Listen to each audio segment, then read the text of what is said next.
என்ன பார்க்க போகிறோம்னா, தமிழக வெற்றிக் கழகம் ஆட்சி அமைத்து இது வரைக்கும் கல்விக்கும் மாணவர்களுக்கும் என்ன செய்திருக்கிறது அப்படிங்கிறத பார்க்க போகிறோம்.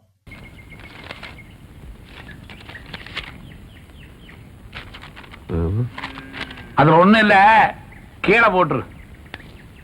நம்ம தமிழ்நாட்டு மக்கள் ஒரு மாற்றம் வேணும் அப்படிங்கிறதுக்காக இன்னைக்கு திரு விஜய் அவர்களை முதலமைச்சராக அமைத்திருக்காங்க. அந்த மாற்றத்துக்கு சரியான ஒரு ஆளாக இன்னைக்கு விஜய் நடந்திருக்காரா அப்படின்னா அது கேள்விக்குறியாக தான் இருந்துட்டு வருது. ஏன் அப்படின்னு பார்த்தீங்க அப்படின்னா, நம்ம தமிழ்நாடு இன்னைக்கு இந்த அளவுக்கு இருக்கிறதுக்கு காரணம் கல்வி மட்டும்தான். கல்வினால தான் இன்னைக்கு நம்ம தமிழ்நாடு இன்னைக்கு பெரிய அளவில் வளர்ந்துருக்கு. அது பொருளாதார ரீதியாக இருக்கட்டும், எதாவது இருந்தாலுமே என்ன அடிப்படை அப்படின்னா கல்வி தான். இந்த கல்வியை சிதைக்கிறதுக்காக ஆர்எஸ்எஸ், பிஜேபி, அப்புறம் ஒன்றிய அரசு இது எல்லாமே சேர்ந்து பல திட்டங்களை கொண்டு வந்து மறைமுகமான சில வேலைகளை பார்த்து நம்மளோட கல்வி கட்டமைப்பை சிதைக்கிறதுக்கான நிறைய வேலைகள் பண்ணிக்கிட்டு இருக்கு. அதுக்கு துணை போகிற விதமாக தான் இன்னைக்கு அமைஞ்சிருக்கிற தாவக அரசு இருந்துகிட்டு இருக்குது. இன்னைக்கு சேலம் மாவட்டத்தில் பார்த்தீங்க அப்படின்னா வடமாநில ஆசிரியர்கள் பாடம் எடுத்துட்டு இருக்காங்க.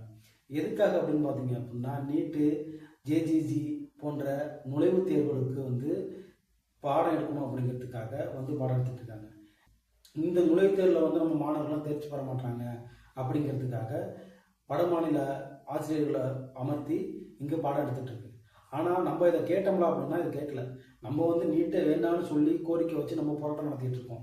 ஆனால் இங்கே என்ன அப்படின்னா வடமாநில ஆசிரியர்களை கொண்டு பாடம் எடுக்கிறது மிக மிக மிக மிக மிக மன்னிக்க கூடாது அப்படிங்கிறதான ஒரு செயல்பாடு. இதுக்கு இந்த தாவக அரசு, விஜய் தலைமையிலான இந்த தாவக அரசு என்ன காரணம் சொல்லியிருக்கு அப்படின்னு பார்த்தீங்கன்னா, இதை ஆய்வு பண்ணி என்ன எதுன்னு பார்க்கணும் அப்படின்னு சொல்லியிருக்கு. முன்கூட்டியே காப்பதற்கான செயல்பாடுகள் ஏதாவது இருக்கா அப்படின்னா அது எதுவுமே கிடையாது. இது வரைக்கும் பார்த்தீங்க அப்படின்னா வந்ததுக்கு அப்புறம் அதை நோக்கி தான் பேசுகிறாங்களே தவிர அதுக்கு தீர்வு கொண்டு வராங்கன்னா தீர்வு இது வரைக்கும் என்ன கொண்டு வராமல் சூழல் இருந்துட்டு இருக்கு.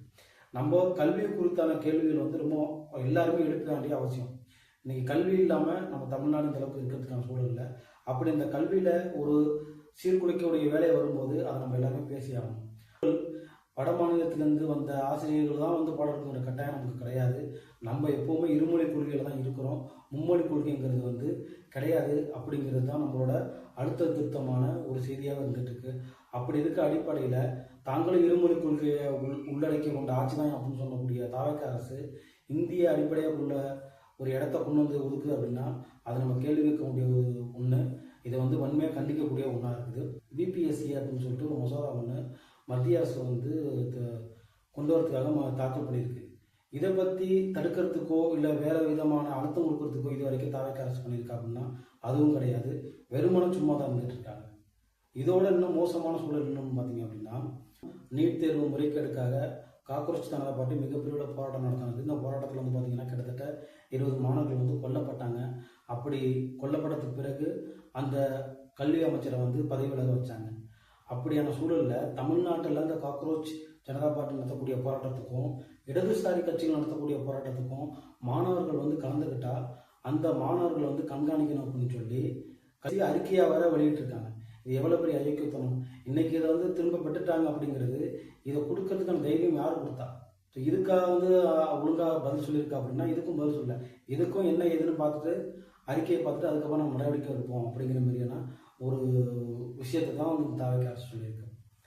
புதிய கல்வி அடிப்படையில் கேத்திரிய வித்தியா போன்ற பள்ளிகளில் சமஸ்கிருதம் கட்டாயம் இருக்கணும்னு சொல்லி அறிக்கையை விட்டுருக்காங்க. இந்த அறிக்கைக்கு தாவக அரசு மறுப்பு தெரிவிச்சிருக்கு.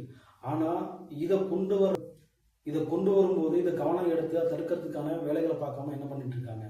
ரொம்ப அலட்சிய போக்குலையும் மெத்தன போக்குலையும் இருந்துட்டு இருக்கிறது ரொம்ப மோசமான சூழலாக தான் போய் அமையும் அப்படிங்கிறது தான் நம்ம இதில் கவனிக்க வேண்டியதாக இருக்குது.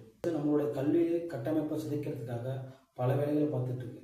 முன்னாடி நான் சொன்னது போல பிபிஎஸ்சி அப்படிங்கிற சொல்லிட்டு ஒரு மசோதா கொண்டு வரதுக்காக வேலைகளை பார்த்துட்டு இருக்காங்க. இந்த மசோதா உள்ள வந்துருச்சு அப்படின்னா ஒட்டுமொத்த கல்வி கட்டமைப்புமே ஒட்டுமொத்தமாக சிதைக்கப்படும்.